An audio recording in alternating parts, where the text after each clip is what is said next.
მშვიდობის საქმის კურსი განაგრძობს თქვენს მუშაობას 27 აპრილის მთავარ ეკონომიკის და ბიზნეს სიახლეებს ბექა ბაციკაძე გაგაცნობთ.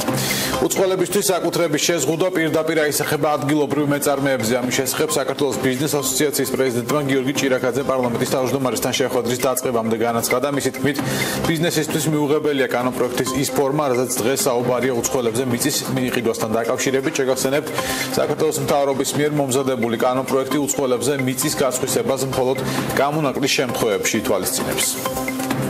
იცით რომ ერთხელ იყო ამის მცდელობა, ერთხელ იყო შეზღუდვები, ამან არაფერი დადებითი და კარგი ქვეყნისთვის არ გამოიწვია. ასევე ერთი რამე არის ძალიან ცნობილი, რომ უცხოელების საკუთრების შეზღუდვა პირდაპირ აისახება ქართველ ადგილობრივ მეწარმეებზე. იცით რომ ძალიან ბევრ ადგილობრივი საწარმო და ბიზნესმენი პირდაპირ მუშაობს უცხოელებთან ერთობლივად, საერთო საწარმოები არის უცხოელებთან, ამიტომ შეიძლება ძალიან ბევრი პრობლემები გამოიწვიოს და ზოგადად უცხოელების მხრივ ინვესტიციები ქვეყანაში რასაკვირველია შეიზღუდება, ჩვენ თუ პირდაპირ ესე გავაკეთებთ. მეორე მხრივ, თუ იქნება რაღაც ნორმალურ ფორმატით შეზღუდვებზე საუბარი, ჩვენ მზად ვართ ეს განვიხილოთ, არ ვიცით ჩვენ რაზეა საუბარი. მოვისვინოთ მოსაზრები და ჩვენი არგუმენტები წარვადგინოთ. თავარი ჩვენთვის იყო რომ კონსტიტუციაში ეს არ ყოფილიყო პირდაპირ ასახული, რაც როგორც ვიცი დღესდღეობით ეს ესე არ არის. განცხადება დღეს მიწების უწყლობებზე გასხვისებასთან დაკავშირებით დარგობრივი ეკონომიკის და ეკონომიკური პოლიტიკის კომიტეტის თავმჯდომარე რომან კაკულიამ და პარლამენტის თავმჯდომარემ ირაკლი კობახიძემ მათ გააკეთა. თქვენთვის ალბათ ყველაზე საინტერესოა ის ჩანაწერები, რომლებიც ეხება ეკონომიკურ და სოციალურ საკითხებს, საკუთრების უფლება. პირველ რიგში აქ გვაქვს ერთი მნიშვნელოვანი დამატება, რომელიც ეხება მიწაზე საკუთრებას. ახალი ჩანაწერის თანახმად მიწაზე, როგორც განსაკუთრებული მნიშვნელობის რესურსზე, საკუთრების უფლებას აწესრიგებს ორგანული კანონი. ამასთან დაკავშირებით იყო სხვადასხვაგვარი მოსაზრეები, რადიკალურად განსხვავებული მოსაზრეები მათ შორის. იყო ერთი რადიკალური მოსაზრება, რომელიც ითვალისწინებდა მიწაზე საკუთრების უფლების სრულ შეზღუდვას უცხოელთათვის და მოქალაქეობის არ მქონე პირთათვის. იყო პირიქით მეორე მოსაზრება, რომ საერთოდ არანაირი ფორმით არ ასახულიყო ეს საკითხი კონსტიტუციაში. ჩვენ წავედით მიდგომით, რომელიც უზრუნველყოფს მთლიანობაში საკითხის შეროვან მოწესრიგებას კანონმდებლობის დონეზე. ეს ჩანაწერი ერთი მხრივ არ ადგენს აბსოლუტურ აკრძალვას, ასე ვთქვათ, მიწის გასხვისებასთან და სხვა ფორმით საკუთრების განმაგვასთან დაკავშირებით და მეორე მხრივ იძლევა ამ საკითხის კანონის დონეზე, ორგანული კანონის დონეზე რეგლამენტაციის შესაძლებლობას. მე არ მგონია რომ ეს ის თემა, რომლის გარეშე პირველ შეძლებს ბიზნესის განვითარებას. ჩვენ არა გვაქვს ამოწურული ის რესურსი, როდესაც მიწის გაყიდვის გარეშე შევძლოთ განსაკუთრებით სოფლის მეურნეობაში განვითარება ამ დარგის. მე ვფიქრობ, რომ მკვეთრად გამოკვეთილი შედარებით უპირატესობები და ხელშემწყობი ბიზნეს გარემო და ჩვენი ინიციატივები მენტალური ცვლილება თუნდაც ფერმერობასთან, მეურნეობასთან დაკავშირებით იქნება საკმარის იმისათვის, რომ მიწის გაყიდვის გარეშეც შევძლოთ განვითარების იმ ტემპის მიღწევა, რომელიც შესაძლებელია. ჩვენ არ ამოგვიწურავს ჩვენი რესურსი ისე, რომ ამ ძალიან სტრატეგიულად მნიშვნელოვან რესურსთან გასაგებია, რომ ეს არის ეკონომიკური აქტივი, რომელსაც უნდა წაახალოს ეკონომიკური განვითარება, მაგრამ კიდევ ერთხელ სასაღათ ვამბობ, ჩვენ რესურსი არ ამოგვიწურავს. მიწის გასხვისების საკითხს პარლამენტარი კახა ოქრიაშვილიც გამოეხმაურა, დეპუტატმა განცხადება საპოლიციო გამოსახლებასთან დაკავშირებითაც გააკეთა. თქვენ როგორც ბიზნესიდან წამოსული, ასე ვთქვათ, პოლიტიკოსი, წინააღმდეგი ხართ, რომ ქართული მიწა უცხოელებზე წინააღმდეგი. მე ვარ წინააღმდეგი. და თუ არ იქნება ესეთი სერიოზული ინვესტიცია, დაუშვათ უცხოელი კომპანია შემოდის და თავაზობს რა სერიოზულ ინვესტიციას. ინვესტიცია მარტო ხო ფული არ არის, ეს არის წოდნა და უბრალოდ თავარი წოდნაა ვიდრე ფინანსური რესურსი, ხო? მაგ შემთხვევაში მე მიმაჩნია რომ დასაშვებია გასხვისება და ეხლა ადამიანი ჩამოვიდა და იყიდა მდიდარმა ადამიანმა დავუშვათ არ ვიცი 100 მილიარდერმა ნახევარ საქართველოს მიწა უბრალოდ იმიტომ რომ მოეწონა ჩვენი ბუნება ჩემთვის მიუღებელია ეს. საპოლიციო გამოსახლების აკრძალვა ხო? ერთი მხრივ არის რაღაც სოციალური მომენტი რომ ადამიანები ესე რაღაც ძალიან სულ სიტუაციაში დგებიან და მეორე არის შემაფერხებელი ფაქტორი ბიზნეს განვითარების. აქედან გამომდინარე რაღაც საშუალო უნდა მივიღოთ, პრევენციაც უნდა გაკეთდეს, რომ ეს გაუაზრებელი სესხები რასთან არის დაკავშირებული? გაუაზრებელ სესხებთან არის, ონლაინ სესხებთან და აი ესეთი პრობლემებთან, ხო? ადრე იყო საუბარი, რომ დავუშვათ ჯანდაცვის პრობლემების გამო ხალხი ბინებს ყიდიდა და ასე შემდეგ. ხო, დღეს ეს პრობლემა არ არის. დღეს არის პრობლემა პრაქტიკულად გაუაზრებელი სესხების ხელ მისაწვდომობასთან. ნორმატიული აქტები, რომლებიც ბაზრის წესებს არეგულირებს, საჯარო განხილვებს უნდა დაექვემდებაროს, ასეთი შეთავაზება საქართველოს ინდუსტრიული ჯგუფის გენერალური დირექტორის მრჩეველმა ლევან ვეფხვაძემ პარლამენტის თავმჯდომარის გაუკეთა. მისივე თქმით, ერთ ღამეში ისეთი გადაწყვეტილებების მიღება, რომელიც სერიოზულ ფინანსურ ყევებს იწევს, კომპანიებისთვის არ შეიძლება. ესაც ელექტროენერგეტიკული ბაზარი რეგულირდება სამინისტროს მიერ გამოცემული ნორმატიული აქტით, რომელშიც ერთ ღამეში შეიძლება ცვლილებები შევიდეს, ეს ძალიან დიდ საფრთხეს ქმნის საინვესტიციო კლიმატისთვის, იმიტომ რომ ინვესტორები არ არიან თავდაჯერებულები, რომ ხვალზე მსგავსი ცვლილებები კიდევ უფრო უარეს გავლენას არ მოახდენს მათ ფინანსურ მდგომარეობაზე. ამიტომაც ჩვენი შეთავაზება სამინისტროს არის, ჩვენი შეთავაზება პარლამენტის თავმჯდომარისთვის, პარლამენტის არის, რომ ესეთი ტიპის ნორმატიული აქტები, რომელიც არეგულირებს ბაზრის წესებს, უნდა გარკვეულწილად უნდა იყოს, უნდა მოითხოვდეს საჯარო განხილვის, ესე ვთქვათ, ვალდებულებას კანონმდებლობით, ან გადავიდეს თავიდან ბოლომდე სამინისტროდან აღმაშენებელი ხელისუფლებიდან რეგულატორის ფუნქციად, მარეგულირებული კომისიის ფუნქციად, სადაც ისედაც იქ არის გარკვეული წესები, როდესაც თვეების განმავლობაში ხდება საჯარო განხილვა, დისკუსიები, დებატები და ამის შემდეგ ხდება გადაწყვეტილებების მიღება. მაგალითად 13 მარტს სამინისტრო მიიღო გადაწყვეტილება და შეიცვალა კონკრეტული წესი ელექტროენერგეტიკული ბაზრის კომერციული ოპერატორის მიერ მცირე დერეგულირებული ხასიათიდან ელექტროენერგიის შესყიდვაზე. ამან მოახდინა რამოდენიმე მილიონიანი გავლენა კომპანიებზე, თითოეულ კომპანიაზე და ესეთი ტიპის გადაწყვეტილებები ერთ ღამეში არ შეიძლება მიიღებოდეს, ხო? და ეს კონკრეტული არის შემთხვევა, როდესაც ინვესტორებისთვის, რომელთაც მართალია ეს კონკრეტული ნორმა არ ეხება, მათ ჩათვალეს, რომ ხვალ ვაიდე ესეთი ნორმა შეიცვალა, რომელიც მე მეხება. თანაც ერთ ღამეში, თანაც საჯარო განხილვის გარეშე, ხო? თანაც გაფრთხილების გარეშე. ანუ ნებისმიერი გადაწყვეტილება უნდა ხდებოდეს ბაზრის მოთამაშეებთან შეთანხმებით, დიალოგით, დისკუსიით. შეიძლება ვერ შევთანხმდეთ, მაგრამ ყოველ შემთხვევაში ჩვენი წინასწარ მაინც დავგეგმავთ იმ ცვლილებების მიმართ, რომელსაც აპირებს კონკრეტული უწყება ჩაატაროს.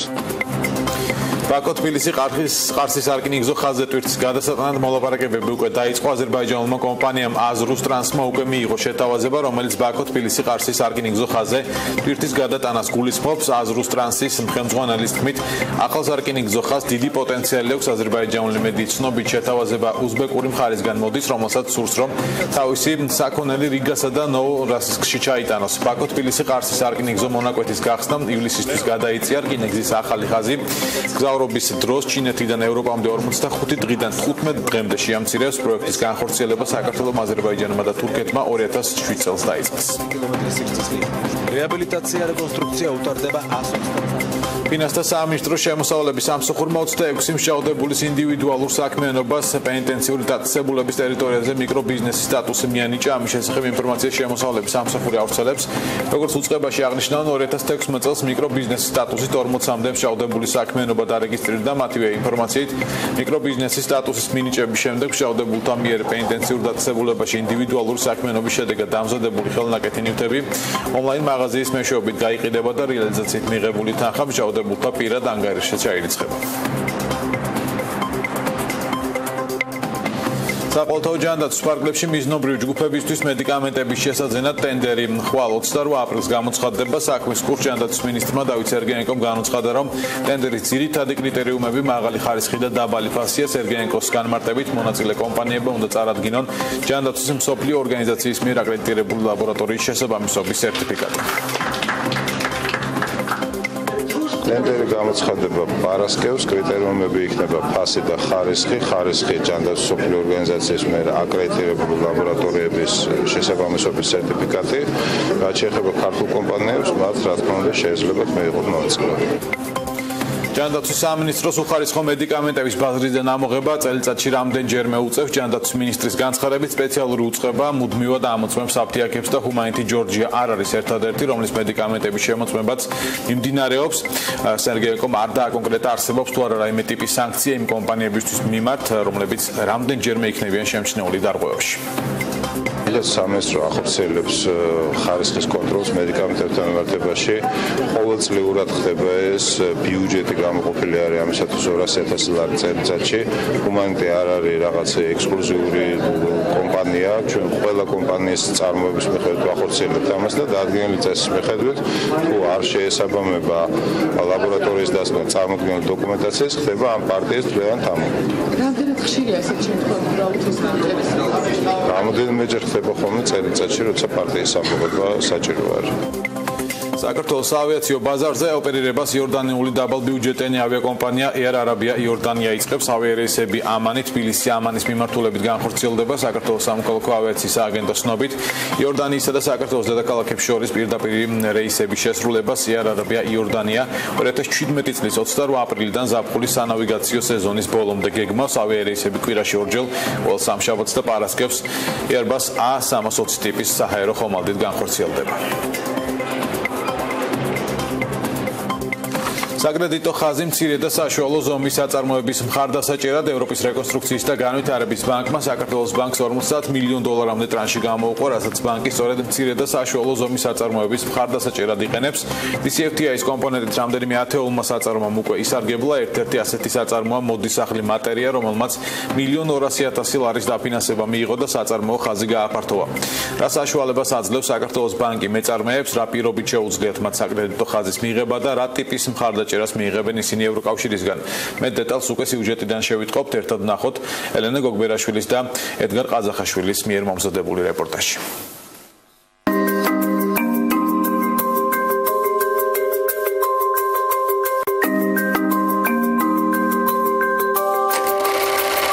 სივრცეში ცნობილი ქართველი დიზაინერების შექმნილი მაღალი ხარისხის ტენდენციური ქალი სამოსი იყერება. ამ მიმართულებით კომპანიის გამოცდილება ქართულ ბაზარზე უკვე 10 წელს ითვლის. ქართულ ბრენდს კარგად იცნობს უცხოელი მომხმარებელიც. მატერიას პრემიუმ ხაზის ტანსაცმელი მსოფლიოს 10-ზე მეტ ქვეყანაში უკვე წარმატებით იყიდება. დოцკერა? კი, დოцკერა. მაღაზია თუ შეკვეთა? როდესაც დავიწყეთ მუშაობა, მაშინ მქონდა შედარებით უფრო პატარა საწარმო და დასაქმებული იყო დაახლოებით 50-მდე კადრი. ეხლა ეს რიცხვი გაიზარდა უკვე 250-მდე ადამიანს ვასაქმებთ. მატერიალის ბრენდი გაგვაქვს ექსპორტზე მსოფლიოს 10-ზე მეტ ქვეყანაში. ეს არის რუსეთი, ყაზახეთი, სასომხეთი, ამერიკა, ევროპის რამოდენიმე ქვეყანაში, ასევე გქონია ასევე გავიტანეთ ჩინეთში, ავსტრალიაში და რაც უფრო გადის დრო, უფრო მეტად მოდის დაინტერესება ქართული დიზაინერების და ქართული ბრენდების მიმართ. მატერიას მოდისახლს გეგმების განხორციელებაში საქართველოს ბანკის მცირე და საშუალო ბიზნესის მხარდაჭერის პროგრამა ეხმარება. ბანკისგან მიღებული საკრედიტო რესურსით მათ უკვე შეძლეს საწარმოო ხაზის გაფართოვება. ბრენდს გაცილებით სერიოზული გეგმები აქვს. საქართველოში წარმოებული პრემიუმ ხაზის ტანსაცმელი დარჩენილ მსოფლიოს გააცნოს. ავიღეთ EBRD-ის თანადაფინანსებით საქართველოს ბანკის ევროპული სესხი 1,200,000 ლარის ოდენობით, რაც დაგვეხმარა თანამედროვე ევროპული სტანდარტების საწარმო ხაზის შეძენაში. ამ საწარმო ხაზის დახმარებით გავზარდეთ საგრძნობლად გავზარდეთ ჩვენი წარმატების უნარი და ასევე უკვე ვაკმაყოფილებთ იმ მოთხოვნებს, რასაც ითხოვენ ევროპელი დამკვეთებით და უკვე შეგვიძლია ჩვენს მათთან თანამშრომლობა. ევროპის რეკონსტრუქციისა და განვითარების ბანკმა საკრედიტო ტრანში მცირე და საშუალო ბიზნესის მხარდასაჭერად საქართველოს ბანკს რამდენიმე თვის წინ გამოუყო. ბოლო მონაცემებით საწარმოების მოდერნიზებისთვის უკვე გაცემულია 40 მილიონი ლარის საკრედიტო რესურსი. დაფინანსების მიღება არის ძალიან მარტივი პროცედურა, არ საჭიროებს არანაირი დამატებით გეგმების შემუშავებას და კონსულტაციებს. შეუძლიათ მიმართონ ბანკს, ნებისმიერ ფილიალს კლიენტებმა და მოიპოვონ ეს დაფინანსება. საკრედიტო ხაზი ზუსტად ემსახურება იმას, რომ გააუმჯობესოს წარმოება, მიაღწიოს ევროპულ სტანდარტს და როგორც გაიტანოს საზღვარგარეთ, ანუ ექსპორტზე, ისევე ჩაანაცვლოს იმპორტირებული საქონელი უკვე ადგილზე წარმოებული ხარისხიანი საქონელით. ევროკავშირის გადაწყვეტილებით ის საწარმოები, რომლებიც საქართველოს ბანკის სესხით ისარგებლებენ, წახალისდებიან და სესხის თანხიდან 15% უკან დაუბრუნდებათ. საქმის კურსი ბიზნეს დაიჯესტით გაგრძელდება, რომელსაც ნინო კვინტრაძე წარმოგვიდგენს.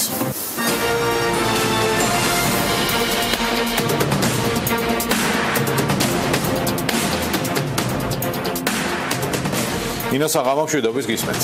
საღამომშვიდობისა ბექა ბიზნეს დაიჯესტ დავიწყებ ქართული სიახლეებით ოლიმპიურ ვარსკვლავს ჯარიმა ჩამოეწერა და ახალი ინვესტორი ყავს ამის შესახებ საქმის კურს კომპანიის წარმომადგენელმა ლელა რაზიკაშვილმა განუცხადა. მისი ინფორმაციით პროექტი განახლდა და ბევრად უფრო მასშტაბურია ვიდრე მანამდე იყო. მშენებლობა კი უახლოეს მომავალში დაიწყება. კომპანიის წარმომადგენლის ინფორმაციით ახალი ინვესტორი ქართული და აზერბაიჯანული კაპიტალით შექმნილი კომპანიაა. იმერეთში მინერალური წყლის ზეკარის ჩამოსხმა იწყება ადგილზე ქარხნის მშენებლობა უკვე დასრულებულია და ერთი თვის ვადაში მისი ოფიციალური გახსნა იგეგმება. კომპანიაში საქმის კურსთან საუბრისას ამბობენ, რომ საწარმო ევროსტანდარტების შესაბამისი იქნება და ის როგორც მინერალური, ასევე მტკნარი წყლის ჩამოსხმას უზრუნველყოფს. ქარხნის წარმოება დღეში 30,000-დან 50,000 ბოთლამდე იქნება. მისი რეალიზება კი თავდაპირველად ადგილობრივ ბაზარზე მოხდება. კომპანია მოლაპარაკებებს ექსპორტთან დაკავშირებითაც აწარმოებს. პესპესთვის სომხეთის ბაზარზე შესვლა კვლავ აქტუალურია. კონკრეტულად როდის შევა საფრთხო ქსელი მეზობელ ქვეყანაში კომპანიის დამფუძნებელი კახა უქრიაშვილი არ აკონკრეტებს. თუმცა ამბობს, რომ ქართული კომპანიები უცხო ქვეყანაში უნდა გახდნენ ინვესტორები. მისივე თქმით, სომხურ ბაზარზე არაერთი საფრთხო ქსელია და ამიტომ ინფორმაციის წინასწარ გაჟღერება არ სურს. სომხურ საფრთხო ქსელების შეძენაზე მოლაპარაკებები პესპ-მ გასულ წელს დაანონსა. ოზურგეთში სასარგებლო წიაღისეულის გადამამუშავებელი საწარმო აშენდება. კომპანია ასკანგელ ალიანსი ადგილზე 176,000 ლარის ინვესტიციას განახორციელებს. სამეურნეო კომპლექსი მოიცავს 2 სასაწყობე მეურნეობას, ასევე ოფის და ავტოფარეხს. ასკანგელ ალიანსი წელიწადში 100,000 ტონამდე ბენტონიტური თიხის გადამუშავებას გეგმავს. საწარმოში 92-მდე ადამიანი არის დასაქმებული, ხოლო მთელ კომპლექსში კი 250 ადამიანამდე დასაქმდება. განაგრძობთ უცხოეთის სიახლეებით დონალდ ტრამპის ყოფილი ავტომობილი აუქციონზე რეკორდულ ფასად $270,000 გაიყიდა. 2007 წელს გამოშვებული ფერარი ამერიკის პრეზიდენტმა 10 წლის წინ შეიძინა, 2011 წელს კი გაყიდა. ავტომობილის ახალი მფლობელის შესახებ ინფორმაცია არ საჯაროვდება, თუმცა მის მიერ ავტომობილში გადახდილი თანხა ფერარის მსგავსი მოდელის ისტორიაში რეკორდულია. ინგლისში კერძო საკუთრებაში არსებული სოფელი გაიყიდა 20 მილიონი ფუნტის საწყის ფასად სოფელი გასაყიდად შარშან გამოიტანეს. სოფელში 53 სახლი მდებარეობს. 150 წლის მანძილზე სოფელი ერთი ოჯახის საკუთრება იყო. დასახლებული პუნქტი გასაყიდად მას შემდეგ გამოიტანეს, რაც 2010 წლის ბოლოს 84 წლის მეპატრონე გარდაიცვალა. სოფლის ახალი მესაკუთრე კი ბრიტანული საინვესტიციო კომპანია გახდა. გაზპრომის წმინდა მოგება 2016 წლის განმავლობაში დაახლოებით 21%-ით 951,000 მილიარდ რუბლამდე გაიზარდა. კორპორაციის შემოსავალი 2016 წლის გაზის გაყიდვებიდან 4%-ით შემცირდა და 3,3 ტრილიონი რუბლი შეადგინა. ამასთან რუსეთში ყოფილ საბჭოთა ქვეყნებში ბუნებრივი აირის გაყიდვიდან შემოსავალი 28%-ით შემცირდა და 300,000 მილიარდი რუბლი შეადგინა. სოფლიოში საცხოვრებელი სახლები ყველაზე ძვირი მონაკოშია. მანეს ადგილი ჰონკონგს ჩამოართვა. ამასთან მონაკოში ფასები ლონდონისას დაახლოებით 70%-ით უსწრებს. გასულ წელს უძრავი ქონების რეალიზაციის საერთო ღირებულება მონაკოში 4,3 მილიონი ევრო შეადგინა. საცხოვრებელი სახლების კუთხით ყველაზე ძვირ ქალაქებს შორის მოხვდა ასევე ტოკიო და ნიუ-იორკიც. დღეისათვის სულ ეს იყო ბიზნეს დაიჯესტი. საქმის კურსის საღამოს ეთერში უკვე ხვალ დაბრუნდება. მადლობა ნინო კვინტრადეს ტრადიციულად საინტერესო ინფორმაციისთვის და კომპანია დიოს არქიტექტორთა კლუბი 1 წლის გახდა. კლუბის იუბილეისადმი მიძღვნილ ღონისძიებაზე მოწვეულ სტუმრებს შორის იტალიური პარტნიორი ფირმა მოტურას წარმომადგენელი იყო, რომელმაც ქართულ არქიტექტორებს და სტუდენტებს მათი სამუშაო სპეციფიკა გააცნო. კომპანია დიოს არქიტექტორთა კლუბი 80-მდე არქიტექტორს აერთიანებს. გაწევრიანებას განაცხადის შევსების შემთხვევაში კლუბში ნებისმიერი არქიტექტორი შეძლებს. კომპანია დიოსთვის ძალიან დიდი მნიშვნელობა აქვს ასეთი კლუბის და ასეთი თანამშრომლობის არსებობას, როგორც ფაქტ. თანამშრომლობა ინტენსიური იყო, მაგრამ ვისურვებდით, რომ უფრო მეტი გაფართოებისთვის, შეხვედრების, ჩვენი არეალის კლუბის წევრებისთვის საჭიროა დროდადრო ესეთი საქმიანი და სასიამოვნო და ესეთი გაცნობიტი შეხვედრები. დღეს გვაქვს ჩვენ დიოს არქიტექტორთა კლუბის 1 წლის იუბილე. ეს იდეა გაჩნდა 1 წლის წინ, რადგან მოგეხსენებათ დიო 20 წლის კომპანიაა და ამ ხნის მანძილზე ძირითადად ძალიან ბევრი არქიტექტორი თანამშრომლობდა ჩვენთვის. ჩვენს გადავწყვიტეთ, რომ გაგვეკეთებინა რაღაც კავშირი, სადაც უფრო გავაერთიანებდით ან ჩვენს მიმართ ლოიალურად განწყობილ არქიტექტორებს. წელს ჩვენ ვაჯილდოვებთ 3-4 არქიტექტორს, უფრო სწორედ რომელიც გამოვყავით სხვადასხვა ნომინაციებით და გვინდა დავანონსოთ სამომავლოდ ჩვენი პარტნიორი კომპანიის კონკურსი, რომელიც მოიცავს თუ გააკეთებენ ძალიან საინტერესო ალუმინის კარფანჯრების პროექტს, ისინი მიიღებენ ძალიან სოლიდურ პრიზებს, 3 ნომინაცია, რომელიც უმაღლესი თანხა არის 30,000 ლარი. და გადაცემის ბოლოს დღეს ჭკვიანი ბეჭედი ქნიკის პირველი ქართული მაღალტექნოლოგიური სამხმარებლო პროდუქტის პრეზენტაცია გაიმართა, რომელიც ეგზოტიკური ხისგან მზადდება, ბეჭედს სხვადასხვა დაწესებულებების საშვები ემაგრება და ქნიკის მეშვეობით შესაძლებელია მხოლოდ ერთი ხელის მოძრაობით სამსახურში, სასწავლებელში, სპორტ დარბაზებსა თუ ფიტნეს კლუბებში ზედმეტი ძალისხმევის გარეშე შესვლა. წარმატებები ქართულ ბრენდს, რომელიც სტარტაპ საქართველოს გამარჯვებულია.